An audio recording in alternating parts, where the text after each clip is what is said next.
இன்னைக்கு chicken leg பீஸ்ல கம come on biryani தரமா சமைக்கிறோம், தாறுமாறா சாப்பிடுறோம். இப்போ சிக்கன்ல மிளகாத்தூள் உப்பு போட்டு மேரினேட் பண்ணி வச்சிடணும். ஒரு அரை மணி நேரம் ஊறினா பிரியாணியில் கறி சாப்பிடும் போது டேஸ்ட்டாக இருக்கும். உப்பு,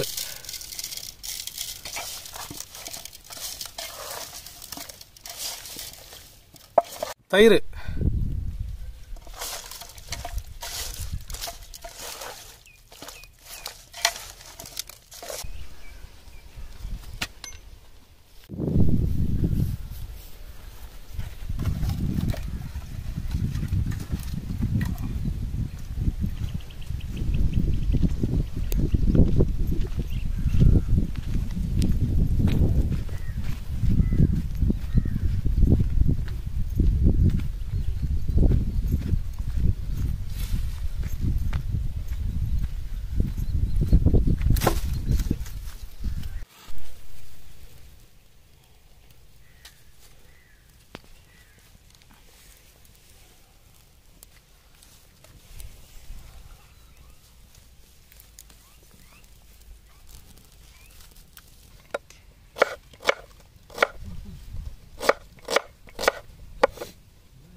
இப்படி உருட்டினாதான் புளியறதுக்கு ஈஸியாக இருக்கும், சாரும் நிறைய கிடைக்கும்.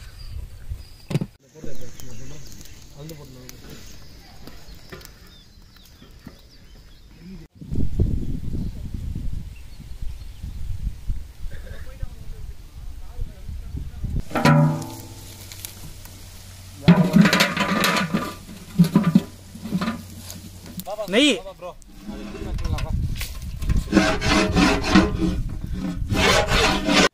எண்ணெய்,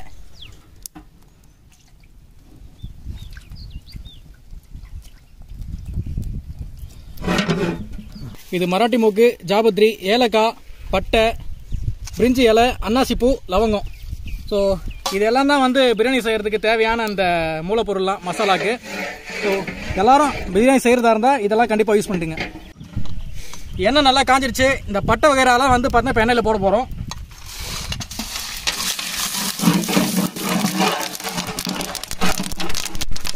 வெங்காயத்தை போடுறோம்.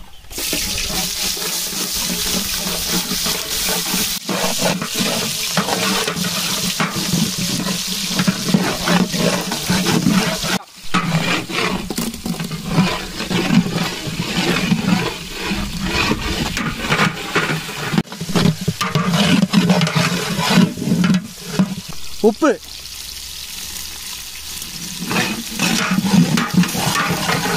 தேவையான அளவு உப்பு போட்டாச்சு. இது அரைச்ச இஞ்சி பூண்டு,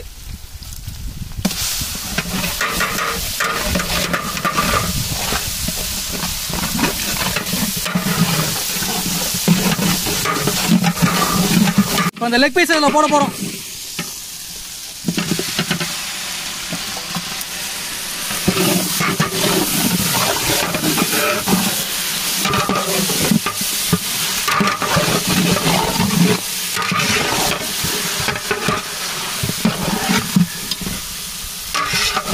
புதினா,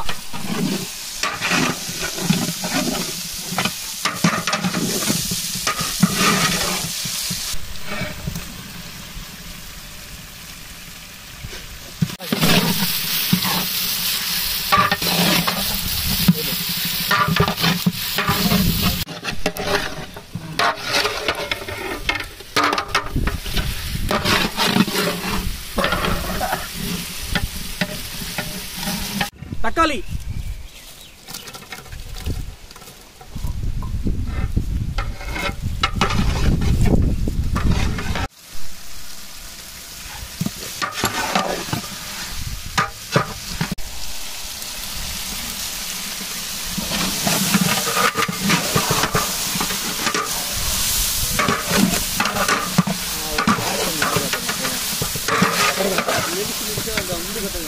தண்ணி.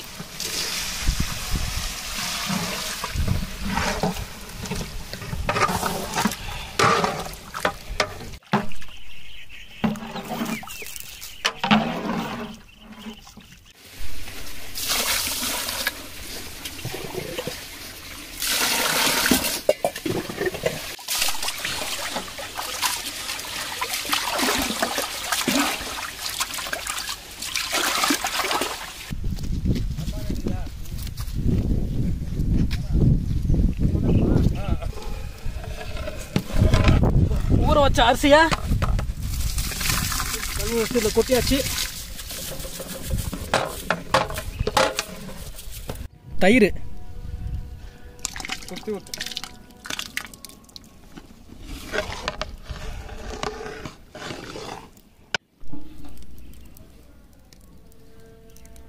மூடலாமா? எத்தட்டமா?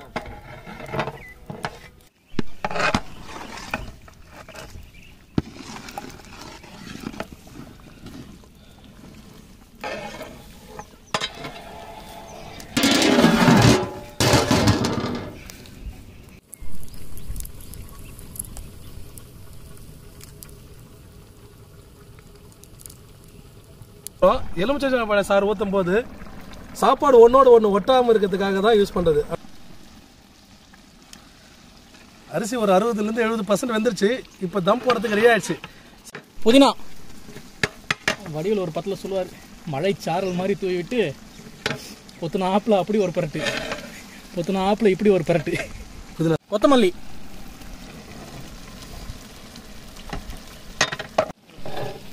நெய்,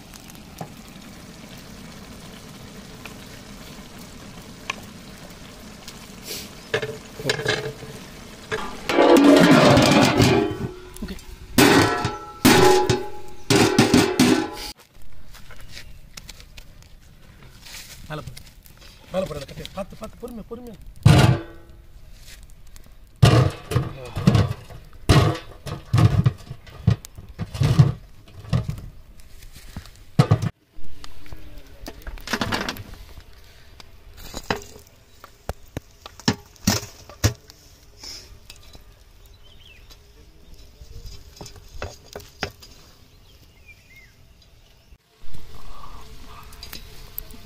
பிரியாணி முடிச்சு.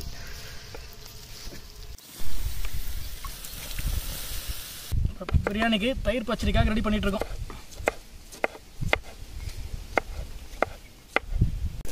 வெங்காயத்தை நல்லா பொடிசாக கட் பண்ணி போட்டுருவோம். கேரட்டு, வெள்ளரிக்காய்,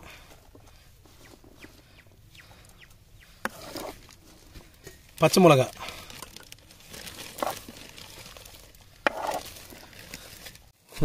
கொஞ்சம் உப்பு போட்டுக்கிறோம்.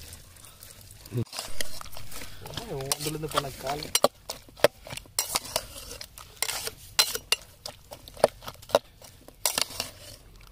பிரியாணிக்கு தயிர் பச்சடி ரெடி ஆயிடுச்சு. சொன்ன மாதிரியே கம கமன்னு சமைச்சாச்சு.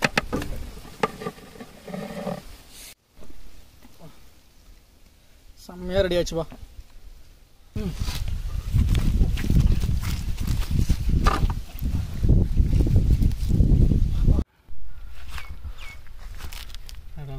சூப்பராக வந்துருக்குப்பா.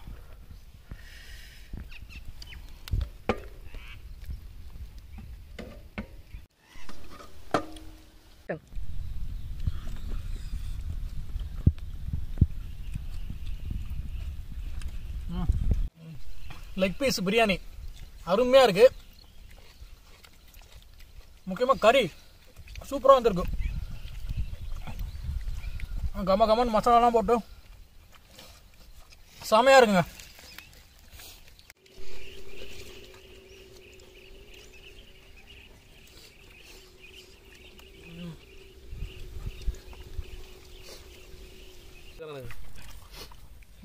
பிரியாணி தரமாக சமைச்சாச்சு. இப்போ தாறுமாறாக சாப்பிட்டுக்கிட்டு இருக்கோம். இந்த வீடியோ எல்லாருக்கும் பிடிச்சிருக்குன்னு நினைக்கிறேன். லைக் பண்ணுங்க, சப்ஸ்கிரைப் பண்ணுங்க, மறக்காம எல்லாருக்கும் ஷேர் பண்ணுங்க. உங்களோட கருத்துக்களை கமெண்ட் பண்ணுங்க.